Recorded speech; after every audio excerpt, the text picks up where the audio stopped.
की शपथ लेता है, जो मुख्यमंत्री है पश्चिम बंगाल का, जो गृह मंत्री भी है, और आज ये प्रेस वार्ता हम क्या कहते हैं, ममता बनर्जी क्या आरोप लगाती है, इस पे नहीं है। ये प्रेस वार्ता आज इस बात पे है कि सर्वोच्च न्यायालय से एक करारा झटका ममता बनर्जी को लगा है, और ये ऐसा झटका है जिससे स्पष्ट हो गया है जंगल राज कैसा होता है। जंगल राज बिल्कुल ममता राज जैसा होता है। और मैं विधिक पहलू पे और राजनीतिक पहलू पे हमारी पार्टी का पक्ष रखूं, उससे पहले मैं सर्वोच्च न्यायालय ने जो कहा है वो आपके समक्ष रखना चाहता हूं। आज जो सबसे बड़ी बात है, दूध का दूध और पानी का पानी हो गया है। हम सब ने देखा किस तरह से एक मुख्यमंत्री जिसका दायित्व है, अगर संविधान पढ़े Mamata Banerjee, the state government is to aid and assist the investigating agencies of the centre. Aid and assist, उनके हाथ मजबूत करने थे ममता बनर्जी को। लेकिन ममता बनर्जी शुरुआत करते हैं इस तस्वीर से। ये तस्वीर देखिए, ऐसे जकड़ लिया फाइलों को, ऐसे चुरा के भागी मोबाइल फोन को, कि आज सर्वोच्च न्यायालय ने क्या कहा है मैं आपको बताता हूं। सर्वोच्च न्यायालय ने सबसे पहले जो ईडी अफसर हैं, जो कानून के हिसाब से अपना कार्य कर रहे हैं, उनके खिलाफ एफआईआर दर्ज कर दी थी ममता बनर्जी की सरकार ने। सो पहला बिंदु, यह कानूनी जोर का तमाचा है उस मुख्यमंत्री को जो समझती है वो संविधान से ऊपर है। सर्वोच्च न्यायालय ने, किसी और ने नहीं, सर्वोच्च न्यायालय ने उन सभी एफआईआर पे रोक लगा दी है। दूसरी बड़ी बात, जिस तरह से ईडी के अधिकारियों को जो उनका कानूनी कार्य है उस कार्य करने से रोकने के लिए वर्दी प्रदर्शन कर रही है। आप सोचिए, पश्चिम बंगाल की पुलिस डीजीपी, कमिश्नर, ये लोग प्रदर्शन करते हैं तो सर्वोच्च न्यायालय की तीखी टिप्पणी आई है और सर्वोच्च न्यायालय ने कहा है, क्या प्रदर्शन अब हाईकोर्ट के अंदर होंगे? जंतर मंतर बना दोगे आप हाईकोर्ट को? और इसका जो संदर्भ है वो भी मैं आपके समक्ष रखूंगा। इसके बाद अभी ऑर्डर आएगा, लेकिन जो रिपोर्टिंग हुई है मैं उसी से पढ़ रहा हूं। इस हियरिंग में ऑनरेबल सुप्रीम कोर्ट की बेंच, डिवीजन बेंच ने कहा, it is also directed that the FIRs registered against the ED officers shall remain stayed till the next date of hearing. FIR पे रोक। दूसरा, ये बहुत गंभीर मामला है, there are larger questions which emerge and if not answered shall lead to lawlessness. बड़े कानूनी प्रश्न उठ रहे हैं, संवैधानिक प्रश्न उठ रहे हैं, और अगर इसका उत्तर नहीं दिया गया तो अराजकता की स्थिति पैदा हो जाएगी। ये सर्वोच्च न्यायालय की खंडपीठ कहती है। If central agencies are working bona fide to probe a serious offence, a question arise, can they be obstructed by party activities?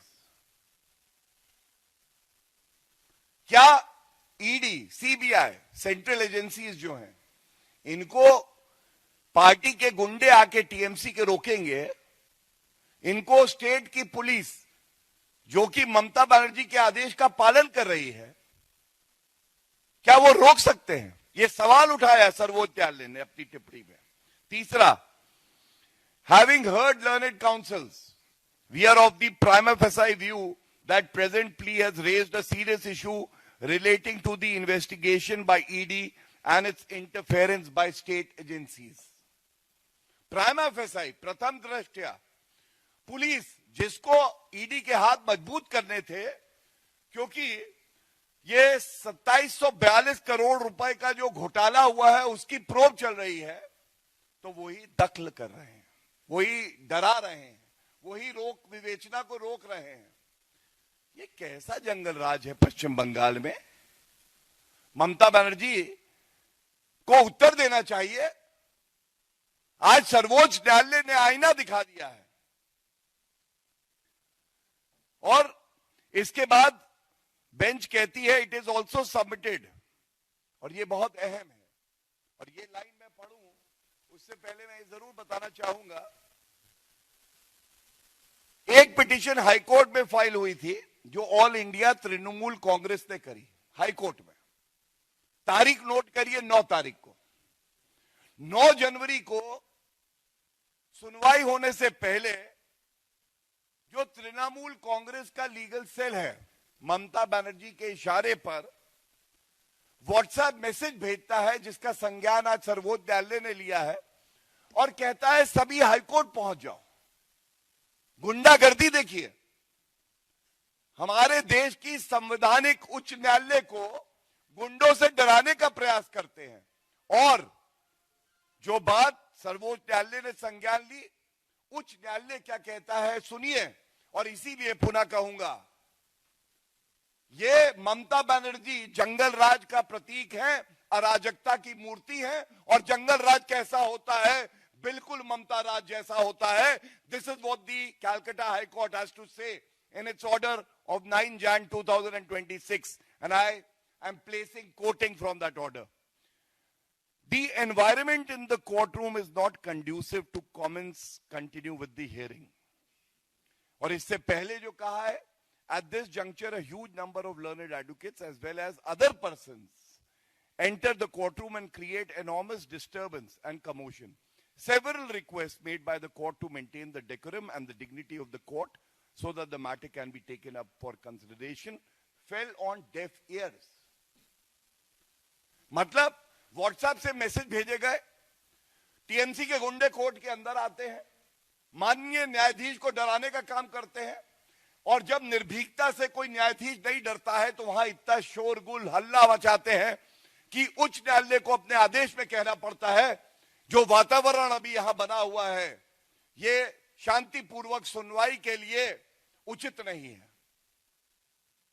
ये पेशे से वकील हूं, वरिष्ठ अधिवक्ता हूं, 22 साल की वकालत में मैं बता सकता हूं मैंने ऐसा नहीं देखा कि कोर्ट रूम के अंदर नारे लगाए जाएं, अराजकता हो, और ये सारा का सारा जो तार जुड़ता है ये केवल एक व्यक्ति से जुड़ता है जिसने कसम खाई संविधान की रक्षा करने की, और आज तार तार कर रही है, अराजकता फैला रही है, और उस व्यक्ति का नाम है ममता बनर्जी।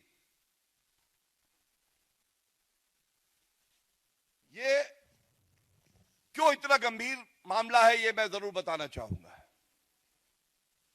ये जो फाइल पकड़कर ममता बनर्जी खड़ी हैं, ये पूरा देश और पश्चिम बंगाल की जनता आज कह रही है तुम इतना जो छुपा रही हो ममता बनर्जी, तुम इतना जो छुपा रही हो, क्या डर है जिसे दबा रही हो? ये क्या डर है कि ये फाइल अगर ईडी के हाथ लग जाती है तो आपको चिंता हो जाती? उस मोबाइल फोन को जिसको चुरा के भागी, ये सर्वोच्च न्यायालय की टिप्पणी है, उसमें ऐसा क्या था ममता बनर्जी कि अगर वो ईडी के सामने आता कौन से राज खुल जाते? क्यों इतना भयभीत हुई? और बड़ी जिम्मेदारी से मैं आपको बताता हूं कि जंगल राज कैसा होता है। जंगल राज ऐसा होता है जहां मुख्यमंत्री ईडी का साथ देने की बजाय दौड़ के जाती है, ईडी को धमकाती है, साक्ष्य मिटाने का प्रयास करती है, चोरी करती है साक्ष्यों की, और धमकाती हुई बाहर निकलती है। जंगल राज ऐसा होता है। नंबर 1, जंगल राज ऐसा होता है जो वर्दी पश्चिम बंगाल की जनता के हित के लिए कार्य करना चाहती है, उसको ममता बनर्जी अपनी निजी संपत्ति समझ के धमकी देकर, दबाव बनाकर गैर कानूनी काम करवाती है, ईडी को धमकवाती है और प्रदर्शन करवाती है वर्दी से। जंगल राज ऐसा होता है, कलकत्ता हाईकोर्ट में सुनवाई नहीं हो पाती है, वो सुनवाई टाल दी जाती है, 9 जनवरी को जैसे टाली गई। और जंगल राज ऐसा होता है, ईडी अफसरों पे एफआईआर हो जाती है। मैंने आपको 4 बिंदु बताए, ये केवल और केवल ममता राज में अराजकता की मूर्ति उन्हीं के राज में हो सकता है। और इसके साथ मैं आपको एक जानकारी और दे दूं, जो बात आज लर्नेड सोलिसिटर जनरल ने जब ईडी की दलील रख रहे थे सर्वोच्च न्यायालय में भी कही, there is a pattern of lawlessness. ये अराजकता का पैटर्न है जो पश्चिम बंगाल में ममता बनर्जी आगे बढ़ाती है। 2019 में सीबीआई अफसर गए पश्चिम बंगाल, वहां उन पर हमला हुआ। यह हमला किया किसने? टीएमसी के गुंडों ने, और पुलिस की सहायता लेके दबाव बनाने का प्रयास किया गया। फिर 2024 जनवरी में, अब याद करिए, शाहजहां शेख बहुत खास ममता बनर्जी के टीएमसी के लीडर, ईडी के अफसर वहां जाते हैं, उन पे हमला हो जाता है। शाहजहां शेख की गिरफ्तारी नहीं होती, और इसकी तुलना करिए, ईडी अफसरों के खिलाफ एफआईआर तुरंत हो जाती है। संदेश खाली में जब महिलाओं का उत्पीड़न होता है तो एफआईआर दर्ज नहीं होती है। एफआईआर दर्ज तब होती है जब कलकत्ता हाईकोर्ट निर्देश देता है कि एफआईआर दर्ज हो, लेकिन ईडी अफसर के खिलाफ एफआईआर दर्ज हो जाती है। और अब अप्रैल 2024 में हमने देखा, एनआईए के अफसर जब जाते हैं ईस्ट मेदिनीपुर में, तो वहां पे उनपे अटैक कर दिया जाता है। तो सीबीआई, ईडी, एनआईए और फिर ईडी। ऐसा लगता है कि रोहिंग्या से तो बहुत प्यार है ममता बनर्जी को, लेकिन भारत की जो केंद्रीय जांच एजेंसियां हैं उनसे बड़ी दुश्मनी है, नफरत है, और यह बड़ा चिंताजनक है। दूसरा जो चिंताजनक है वो ये है कि आप साक्ष्य मिटा क्यों रही है। जैसा आज न्यायालय में भी दलील दी गई कि ये चोरी है, डकैती है कि आप मोबाइल फोन, फाइलें उठा ले। Obstructing a public servant itself under the new law of BNS is a crime. ये धारा 224, 221, 186 पुरानी आईपीसी में obstructing the public servant is a crime, जो ममता बनर्जी कर रही है। और डिस्ट्रॉइंग ऑफ एविडेंस, साक्ष्य को नष्ट करना भी एक अपराध है जो ममता बनर्जी कर रही है। तो आज विधिक तौर पे मैंने आपको बताया, सर्वोच्च न्यायालय ने जो रोक लगाई है एफआईआर और जांच पे, ये एक करारा तमाचा है और एक मजबूत संदेश है कि ये भारत देश और सभी प्रदेश, खासकर पश्चिम बंगाल, कानून का राज होगा, कानून से चलेंगे, अराजकता से नहीं चलेंगे। और जिस तरह से राजनीतिक तौर पे ममता बनर्जी मीडिया को बाइट दे रही हैं, फाइल दिखा रही हैं, हमारे साथ गलत हो रहा है, आज सर्वोच्च न्यायालय ने दूध का दूध और पानी का पानी कर दिया है और स्पष्ट हो गया है, अगर कोई अराजक था, गलत था, साक्ष्य मिटा रहा था, ईडी अफसरों को धमकी दे रहा था, कानून के साथ खिलवाड़ कर रहा था और संविधान को नष्ट कर रहा था, तो वो केवल अराजकता की मूर्ति, जंगल राज का प्रतीक ममता बनर्जी थी। बहुत बहुत धन्यवाद।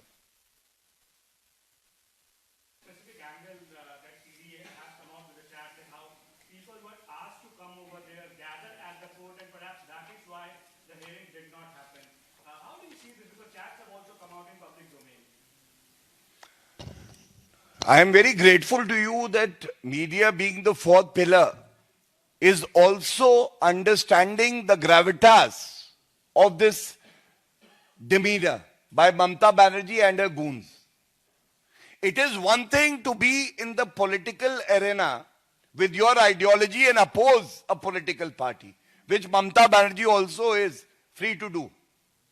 But it is another thing when you start destroying the very same constitution of which you've taken oath, and you start obstructing the route of justice inside the Constitutional High Court. It goes a very long way to give a clear picture that today's Mamata Banerjee does not believe in the Constitution of India. She does not believe in the Supreme Court and the High Court of the country under the Constitution. She does not have faith in the ED. She does not have faith in the CBI. And if a terror angle is being investigated, she does not have faith in the NIA. And thus I say, our democracy is resilient and strong. Salute to the Honorable Supreme Court to yet again show the mirror to an anarchist leader like Mamata Banerjee that only rule of law will prevail in India and in West Bengal. Any other question?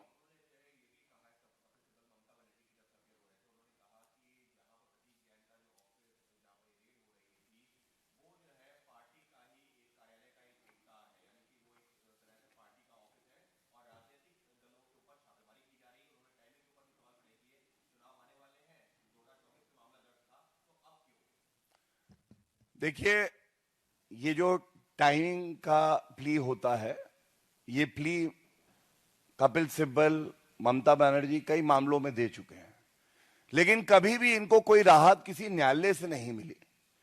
ED, CBI, NIA, income tax अपना कार्य करती है, तमाम ऐसे विवेचना है, कोई चुनाव नहीं है लेकिन विवेचना हो रही है। चुनाव देख के विवेचना नहीं होती है।